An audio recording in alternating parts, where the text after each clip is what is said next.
Quero cumprimentá-las na graça e na paz do Senhor Jesus. Amém? É bom estar aqui, rever alguns irmãos e irmãs e conhecer alguns rostinhos que eu não conhecia. Que seja um tempo de bênção e desejo ser um instrumento nas mãos de Deus para falar com você nesta manhã. Abra a sua Bíblia. Lucas, capítulo 13.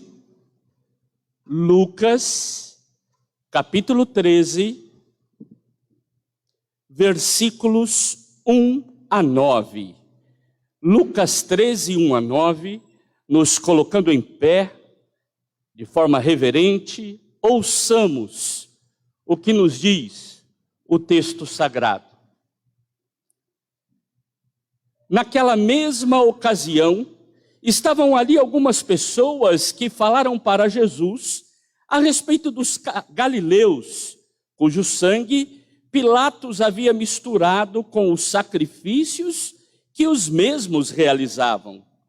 Então Jesus lhes disse: vocês pensam que esses galileus eram mais pecadores do que todos os outros galileus por terem padecido estas coisas? Digo a vocês, não eram. Se, porém, não se arrependerem, todos vocês também perecerão. E quanto àqueles 18, sobre os quais desabou a torre de Siloé e os matou, vocês pensam que eles eram mais culpados do que todos os outros moradores de Jerusalém? Digo a vocês que não eram, mas se não se arrependerem, todos vocês também perecerão. E Jesus contou a seguinte parábola. Certo homem tinha uma figueira plantada na sua vinha, e vindo procurar fruto nela, não achou. Então disse ao homem que cuidava da vinha: já faz 3 anos que venho procurar fruto nesta figueira, e não encontro nada. Portanto, corte-a, porque ela ainda está ocupando inutilmente a terra. Mas o homem que cuidava da vinha respondeu: Senhor, deixe ainda este ano, até que eu escave ao redor dela e ponha estrume. Se vier a dar fruto, muito bem. Se não der fruto, o Senhor poderá cortá-la. Oremos. Fala conosco, Senhor, pela tua palavra, palavra que é viva e eficaz. Fala conosco nesta manhã. É a oração que fazemos em nome de Jesus. Amém. Você pode se assentar. Será que você consegue ler do lugar onde você está, firmando bem os olhinhos? Se alguém daí consegue ler, poderia numa voz mais alta, forte, ler para mim?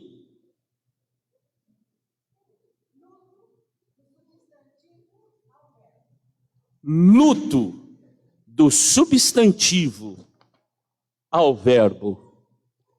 Guarde na sua memória essa frase. O texto que nós fizemos a leitura, ele é apresentado pelo evangelista Lucas. Lucas era muito gente boa, mas se tinha uma coisa que ele não conhecia era geografia.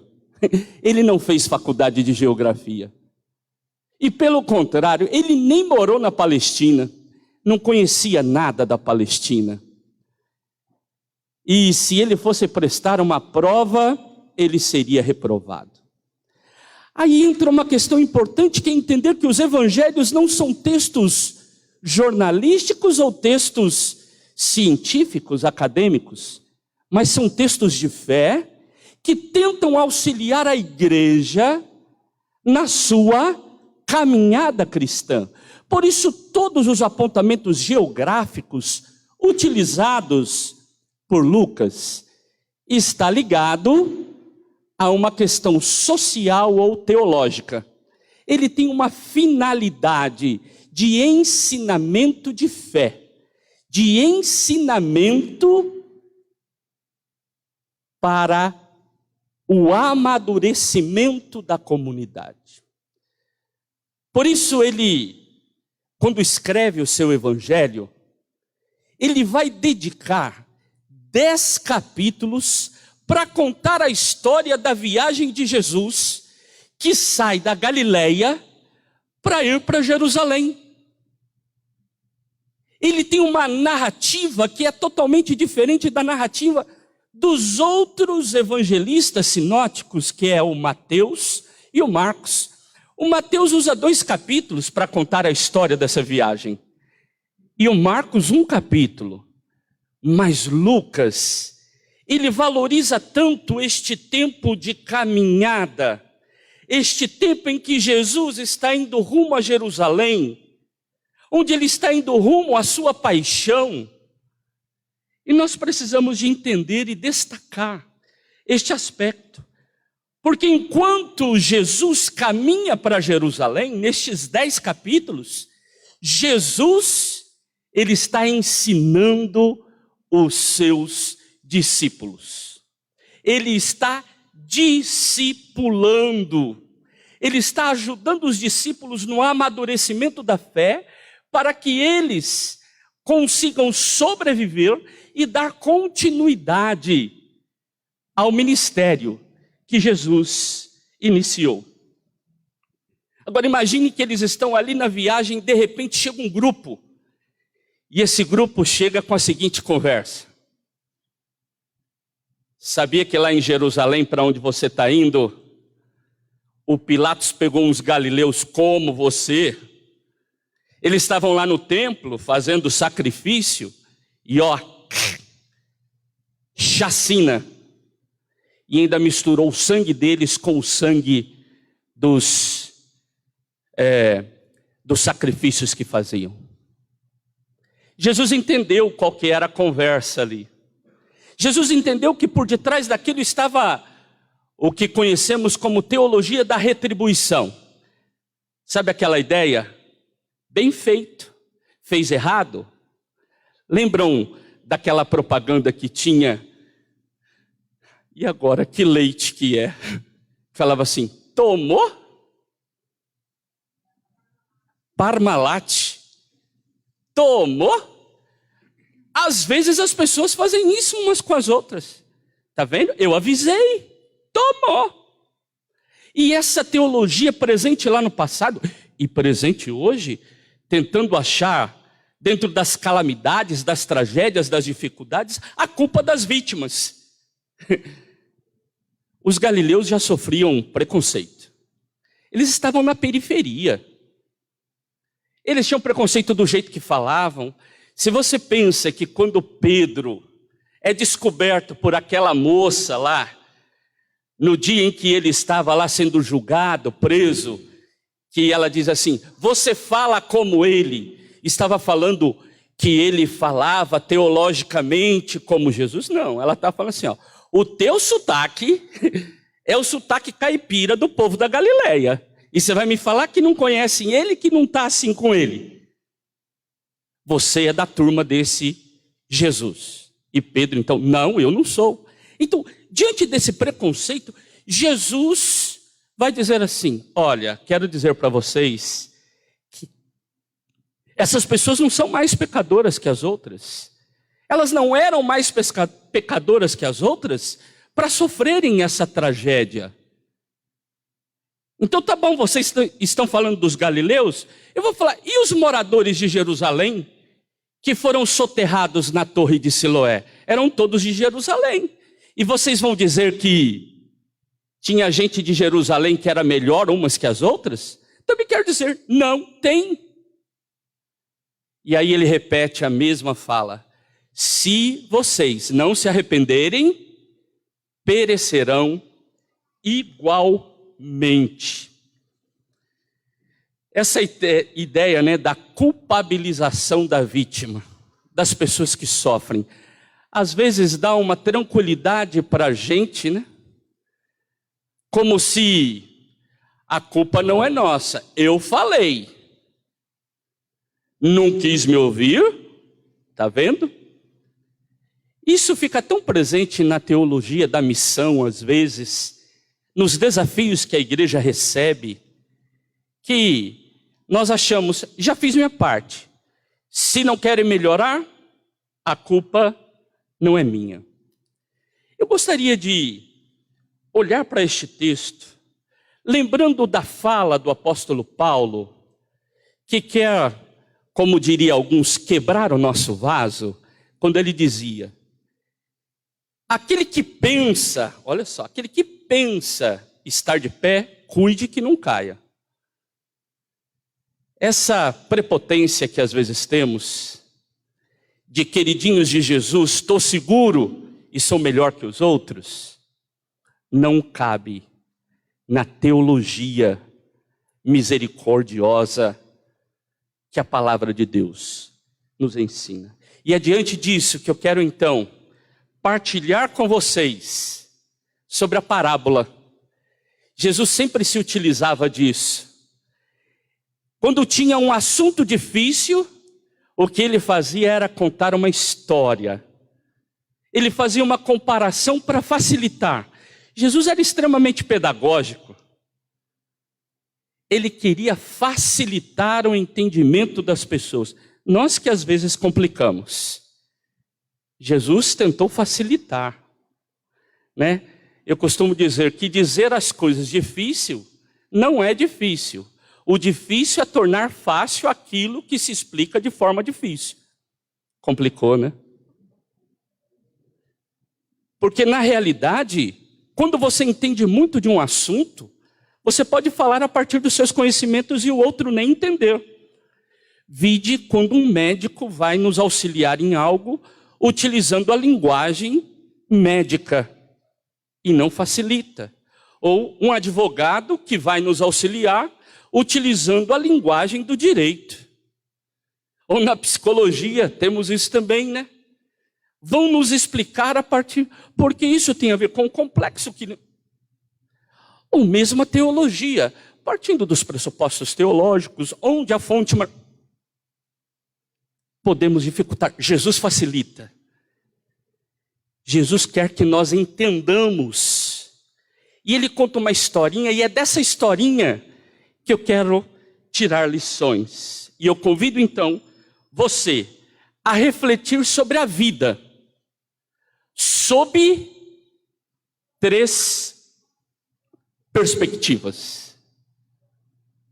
Então, refletir sobre a vida sob 3 perspectivas. A primeira perspectiva é da própria figueira. Como ela se vê, como ela é. A segunda perspectiva é a do dono da vinha. E a terceira perspectiva é do vinhateiro, daquele que cuida. A perspectiva da figueira é a vida como ela é. A gente precisa de ter ideia disso, de que a vida é como é. Mas nós vivemos um tempo em que parecer ser já satisfaz. Vide as postagens nas redes sociais. As pessoas estão lindas, bonitas e magras. Gordinho pode falar isso, viu? Elas estão sorridentes e felizes.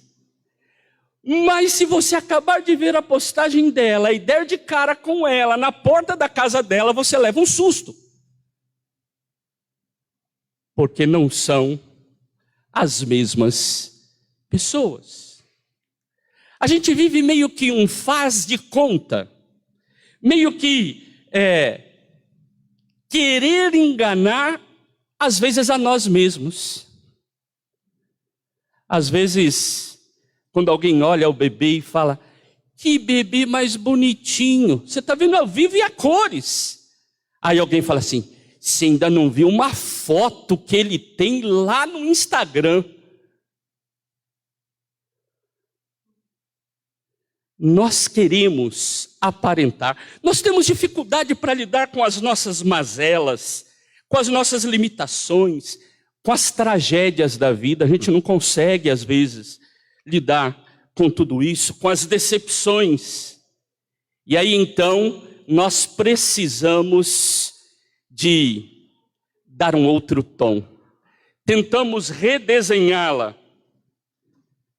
Quem sabe reconhecer que não está tudo bem.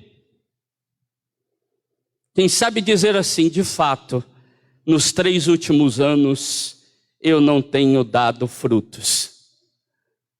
De fato, alguma coisa está errada comigo. De fato, eu preciso de ajuda. Há alguma coisa em mim que precisa de ser mudada. Muitas vezes não queremos que as pessoas saibam das nossas fragilidades. Por isso nós colocamos todas essas máscaras.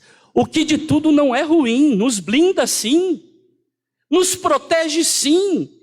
E num nível de equilíbrio é extremamente saudável. Mas o problema é que às vezes exageramos tanto que não temos a oportunidade de receber a ajuda do outro, ou seja, não temos a oportunidade de receber a ajuda do vinhateiro.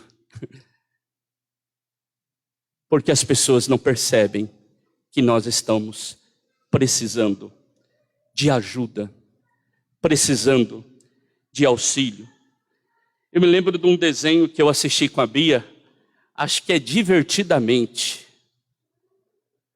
Gente, aquele desenho não é para criança, é para adulto. E aí a gente descobre que quando a gente acha que quem tem que dominar é a alegria, nós perdemos a oportunidade de experimentar a tristeza e na tristeza a solidariedade e o cuidado dos outros. Vivemos numa sociedade onde há a imposição da alegria sempre, do produzir sempre, do estar bem sempre. Quero falar também sobre a perspectiva do dono da vinha. É uma perspectiva pragmática. Sabe aquela perspectiva que diz assim, isso nasceu para isso, tem que dar o resultado certo. .com.br. Não tem conversa. Nós vivemos num mundo marcado pelo neoliberalismo. Essa semana a Bia ia dar um seminário na classe, né? Ela está no 9º ano, e aí ela preparou a aula dela sobre política neoliberal, economia, e aí era 10h30 da noite, ela foi lá, pai, assiste meu seminário para ver se está bom. Era 10h30 da noite, eu estava assistindo um seminário. E aí ela explicando direitinho sobre essas questões do mercado que domina. Nós vivemos numa sociedade onde essa ideia de que o mercado, a economia domina, e então as pessoas passam a ser consideradas a partir daquilo que elas produzem ou consomem. Tem poder de produzir? Então vem cá, você é gente. Tem poder de consumir? Você é gente. Você não tem esse poder? Não é muito considerado. Nesse sentido, as pessoas precisam responder às expectativas. Se elas responderem às expectativas, elas são premiadas. O que acontece é que nós temos então uma relação meritória. Esse merece. Esse aqui, ele correu atrás. Ele conseguiu. E nós aplaudimos. Muitas ações de violência são justificadas porque as pessoas não corresponderam às expectativas. Sejam expectativas de um grupo, expectativas de uma cultura, expectativas de uma religião. Muita violência é feita em nome de religiões. Somos tremendamente otimistas na autoavaliação e pessimistas na avaliação do outro. Temos infinitas desculpas para falar da gente. Não, mas foi um lapso. Mas quando queremos condenar o outro, condenamos com peso e rigor. Vivemos hoje a chamada sociedade do cancelamento. Não vou entrar nesse assunto, mas é um tema que tem me chamado a atenção, né? Quando eu não gosto, faço um movimento para cancelar o outro, ou a marca, ou a ideia. Disse que todos são iguais, mas parece que nem todo mundo é tão igualzinho assim. Uns são mais iguais que outros. Quero chamar a atenção para um fenômeno que tem sido fruto da guerra lá na Ucrânia, Rússia e Ucrânia. Aquelas pessoas que estão pedindo para se refugiarem na Europa estão sendo melhor acolhidas que outros povos o foram, vítimas de guerra também. Os afegãos, os etíopes, os sírios não foram tão bem acolhidos. Quem sabe por não serem loiros de olhos azuis, por não terem a religião cristã. Quem sabe a gente precisa pensar nos nossos olhares para aqueles que sofrem. E o que eu mais desejo é que os nossos irmãos ucranianos, que as pessoas que estão sofrendo, sejam muito bem acolhidos lá na Europa. Neste tempo de tanta dor, mas que a gente consiga vencer também a barreira étnica. E quando outros povos necessitarem de ajudas, também serem acolhidas. Porque são vidas preciosas para Deus. Uma terceira perspectiva é a perspectiva do vinhateiro. É a perspectiva da promoção da vida. Frente aos reconhecimentos das fragilidades, das diversidades humanas, das leituras violentas, preconceituosas de pessoas e instituições, se faz necessário pessoas que sejam promotores e promotoras de vida, de saúde, cuidadores e cuidadoras. A palavra pastor e pastoral está ligada ao termo cuidar. E a igreja tem uma função pastoral. Jesus, o vinhateiro mor, aquele que cuida de todos na vinha, inclusive daquela árvore que não está na vinha para produzir o alimento para o qual aquela lavoura estava existente ali, era uma figueira, ela também é cuidada. Isso é uma questão de cultura, tá? Por que tinha uma figueira no meio da vinha? Não tinha uma, tinha um monte provavelmente. E não só figueira, várias outras árvores de fruto. Porque os trabalhadores precisavam de se alimentar. Por isso, tinha-se muitas outras árvores frutíferas, que não era para a produção do fim próprio daquela lavoura, mas para o consumo daqueles que ali trabalhavam.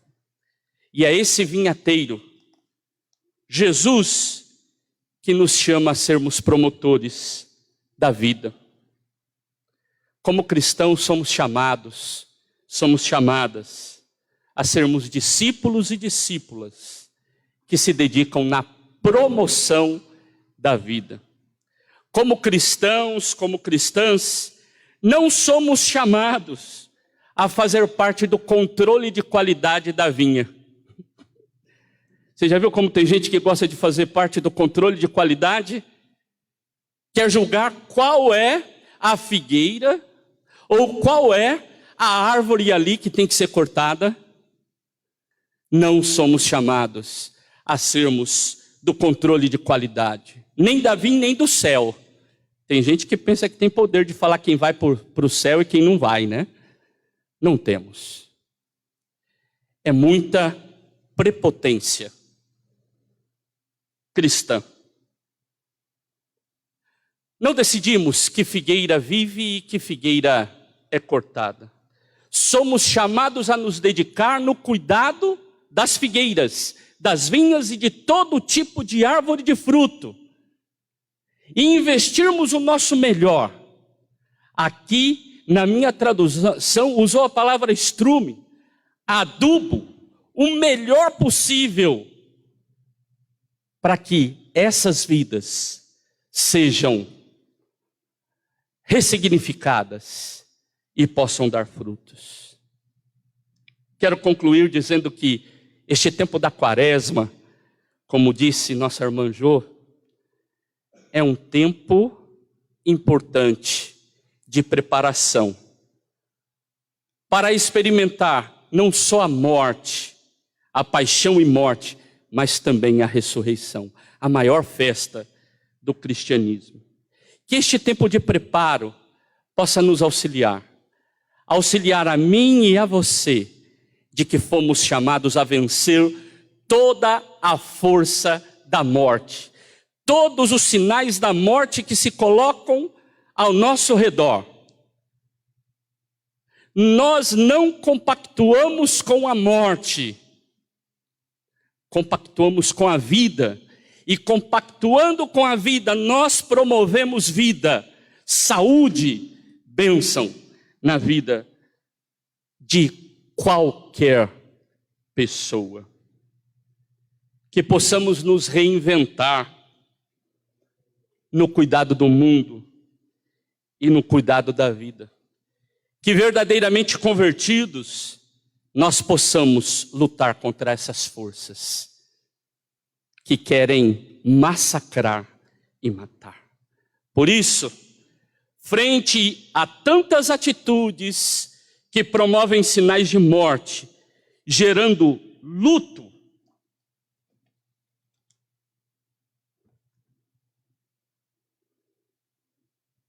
eu convido você a transformar esse substantivo luto num verbo conjugado na primeira pessoa, dizendo: eu luto em favor da vida.